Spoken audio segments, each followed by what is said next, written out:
Thanks for watching Diligent Canine on Patreon. I appreciate your support. And this time I'm going to cover different types of markers. So I've mentioned marker and clicker training, sometimes also called bridge training. I mentioned that several times before in other videos, and I want to talk about the different types of markers I use. So one is the click, or when it's a verbal marker for me, I say yes, and that is my dog's mark that he's completed a behavior successfully and he's now free to do what he pleases. He's not under command anymore. So on the other end of the spectrum, I have a negative terminal marker. So a positive terminal marker, meaning you're free to do what you want, you did what I asked, you can go about your business now. I have a negative terminal marker, meaning no, you screwed up, that's bad.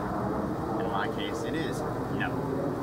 Okay, so that is my dog's signal that a punishment is about to happen. Throughout the training process, you can eventually wean off the punishments that you do apply, and again, through association, the dog has learned that when you say no or phooey or whatever you choose, that he already anticipates punishment happening and you don't actually need to apply it.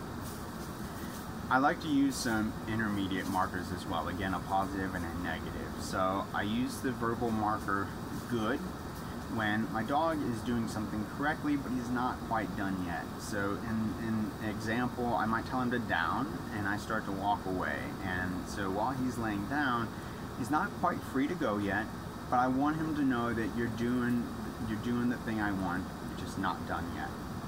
So I use good for that. And on the other side, I have a negative intermediate marker that is kind of a warning. So you might say or hey, or oh, or whatever it is to get your dog's attention and let them know, hey, you're flirting with danger there, a correction might come. So while I'm talking about markers, there is a little bit of difference in a mechanical marker like a clicker and a verbal marker. There are arguments for both sides of the discussion. I've used the clicker. I think they're great. I do tend to lose them or break them or forget them. Stuff just happens. People say they're more consistent than your tone of voice. But I've used verbal markers for a long time, and they work really well. The difference is this.